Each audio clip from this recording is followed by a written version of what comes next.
13세 이상 모든 국민에게 통신비 2만 원씩 주기로 했습니다. 어제까지만 선별적으로 주기로 했는데 13세 이상은 통신비 2만 원씩 다 준다는 겁니다.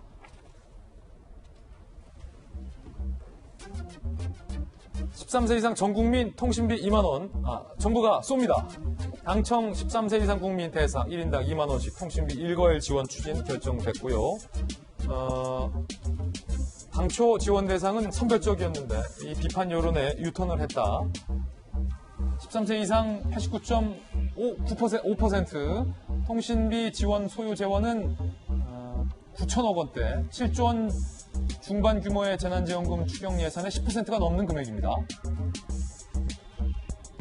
국민의힘에선 고통받는 소상공인 자영업자 집중 지원인 줄 알았는데 난데없는 통신비 일괄 지급이냐, 포퓰리즘 아닌지 묻고 싶다라고 반발하고 있는 상황입니다. 코로나 도움 말씀 주실 전문가 모셨습니다. 고려대 약대의 김정기 교수님 나왔습니다. 어서 오세요. 김 교수님, 일단 코로나 속보부터 좀 짚어보겠습니다. 오늘 신규 확진자가 155명이에요. 어제도 150명대, 오늘도 155명인데 잠시 후에 이야기 나눠보겠습니다만 거리두기 2.5단계를 정부가 연장할지 말지에 대해서도 고민을 할 것으로 보이는데 정부 일각에서는 요 정도라면 100명 중반 언저리라면 연장 안 해도 되겠다. 확실히 줄고 있다라는 얘기도 지금 나왔습니다. 결론은 안 나왔지만 동의하십니까? 지금 오늘도 어제도 150명대, 오늘도 150명대, 그러니까 줄고 있는 상황은 아닙니다. 그러니까 줄었다라는 의미는 과거에 8월 말쯤에 400명대까지 갔다가 300명, 200명으로 그 당시에는 줄었지만 지금 100명하고 200명 사이를 계속 유지를 하고 있거든요. 근데 이 수치 자체는 우리가 사회적 거리두기 단계를 봤을 때 3단계에 해당되는 수치입니다. 그렇기 때문에 결코 적은 숫자가 아니다. 그러니까 이게 안정세로 가고 있다라고 보기에는 좀 무리가 있다 이렇게 보고 있습니다. 그래서 이런 부분들은 향후에 2.5단계 완화 조치 고려 대상을 이제 고려를 할 때 실제로 이 상태가 추석 연휴라는 변수가 없다라고 그러면 어쩌면 2단계로 완화를 시키고 지금 상태에서 더 증가되지 않도록 관리를 할 수는 있습니다만 이 추석 변수가 있기 때문에 그 당시에 큰 폭으로 증가할 수 있는 그 위험 요소가 충분히 있습니다. 더군다나 무증상 감염자도 40%대에 달하고요. 더군다나 경로 미상도 한 20% 이상 되고 있거든요. 그래서 지금 상황은 결코 녹록한 상황은 아니다 이렇게 보고 있습니다. 그렇군요. 전문가의 의견인데 정부도 고민하는 것 같습니다. 방역과 지역경제 사이에서 고민이 깊어지는 것 같습니다. 이걸 더 연장해야 할지 말지 말입니다. 100명대로 안정적으로 낮아진 상태입니다. 2주 전에 사회적 거리두기에 힘써주신 노력의 결과로서 금주 말까지 5일간만 더 집중해서 모두 함께 거리두기에 힘써주신다면 더 이상 추가적인 연장은 필요 없을 것입니다. 그럼 김정기 교수님, 만약에 이 100명대가 계속 유지된다면 거리두기 연장 안 할 거다라는 얘기로 들리는데 동의하십니까? 다음 주에도 155명대가 꾸준히 나온다면 사회적 거리두기를 낮춰도 됩니까?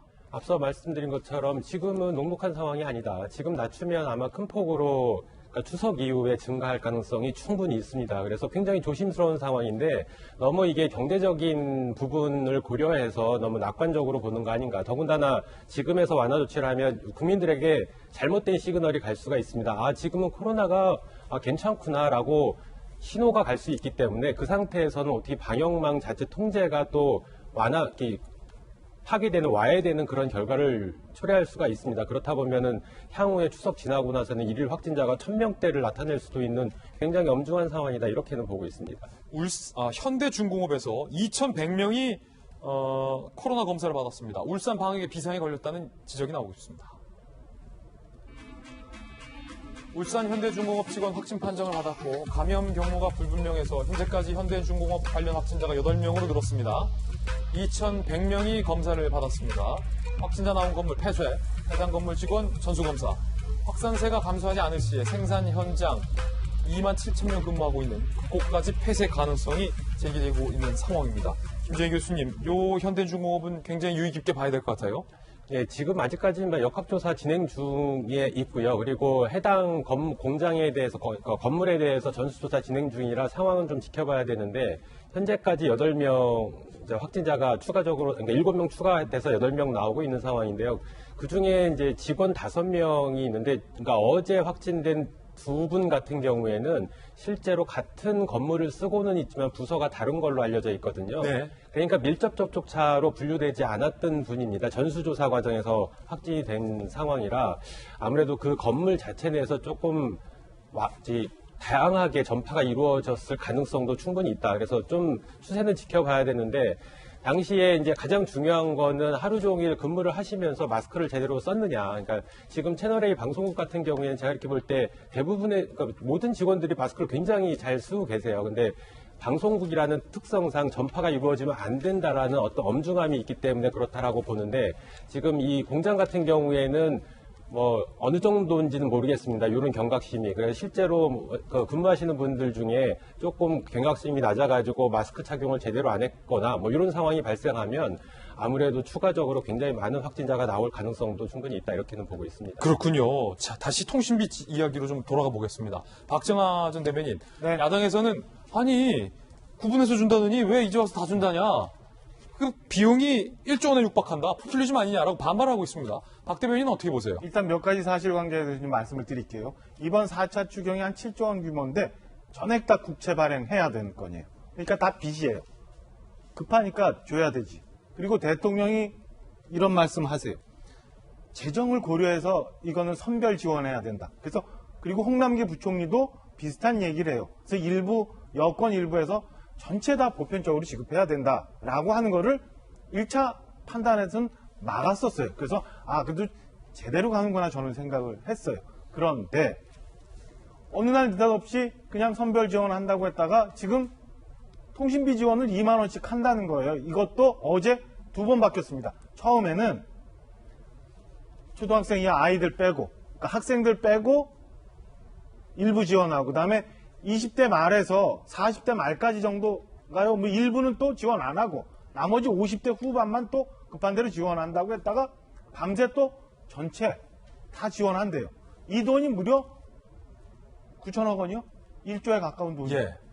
글쎄 저 2만 원 통신비 아껴주는 거 그닥 반갑지 않습니다. 오히려 이거 모아가지고 정말 어려운 사람들 4만 원, 6만 원 주는 게 낫지 이거 그렇게 생각지 않거든요. 왜 이런 걸 갑자기 며칠 사이에 판단을 해서 하는지 잘 모르겠어요. 지금 재난지원금 아까도 말씀드린 것처럼 7조 4차 추경 전체 다 국채 발행해서 만들어 와야 되는 우리의 빚이에요. 저 2만 원 저 같은 사람 안 줘도 좋아요. 정말 급한 사람들 어려운 사람들 선별 지급해서 주고 정말 통신 비용이 부족해서 정보 찾아야 되는 그런 사람들한테 오히려 더 지원해 줬으면 하는 마음을 갖고 있고 그에 대해서 국민 대다수가 저는 박수를 보냈다고 생각을 합니다. 그래서 초기 야당도 이에 대해서 잘했다고 했는데 이제 와서 저런 식으로 또 무차별적으로 준다? 글쎄 이게 뭘 위한 건지 잘 모르겠어요. 여권의 입장도 들어보죠. 서재현 대변인.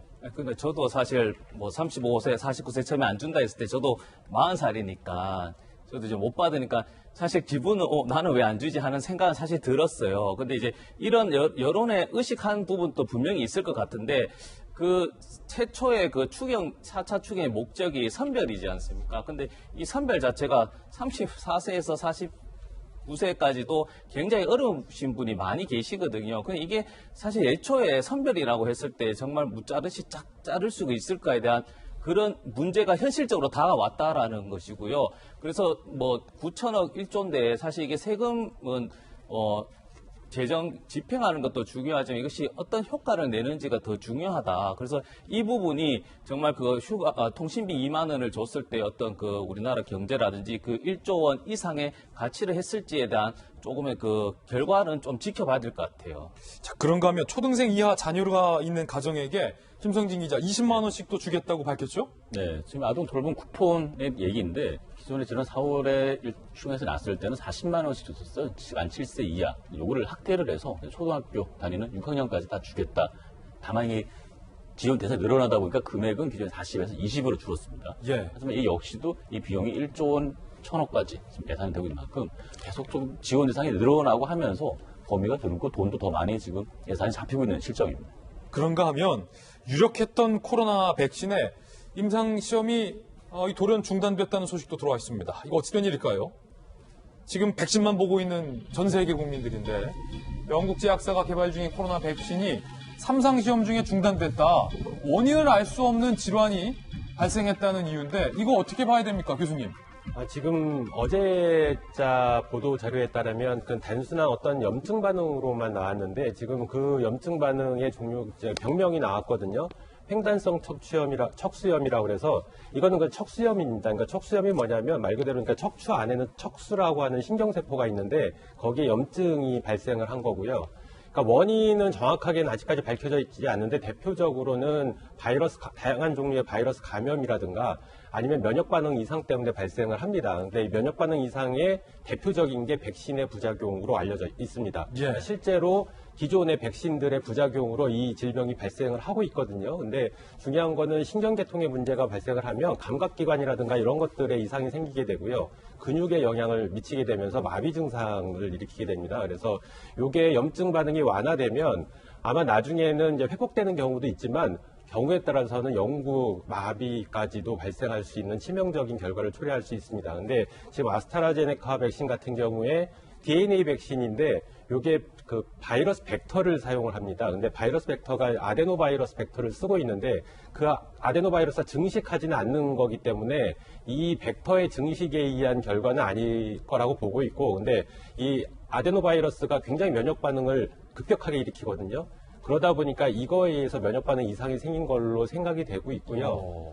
그러다 보니까 요게 그래서 과거에 아직까지 아데노바이러스 벡터를 이용한 DNA 백신이 허가가 안 났던 이유가 뭐 이런 것들 때문에 그렇습니다. 그래서 요것 때문에 발생을 한 만큼 아마 지금 부작용이 일어나신 분이 이제 한 분인데 실제로 이상 때 참가자로 알려져 있거든요. 그 이상 때 한 1000명 정도가 이상에 참가를 했는데 그러니까 1000명에 한 명을 발생을 했다 그러면 많은 사람, 전 세계적으로 많은 사람이 이 백신을 나중에 맞았을 때 혹시 똑같은 질병이 그렇군요. 상당수가 발생할 가능성이 있다. 그래서 아무래도 어제까지만 해도 이러한 중단 사례는 종종 있는 사례입니다. 그래서 이 부분이 심각하지 않다라고 그러면 다시 임상이 재개되는데 어제까지만 해도 아마 재개되지 않을까라는 생각을 개인적으로 했었거든요. 근데 오늘 병명이 나온 만큼 아무로 재개되기에는 좀 어렵지 않을까 이런 생각을 가지고 있습니다. 안타깝네요. 좀 다른 백신들도 많으니까 좀 지켜보겠습니다.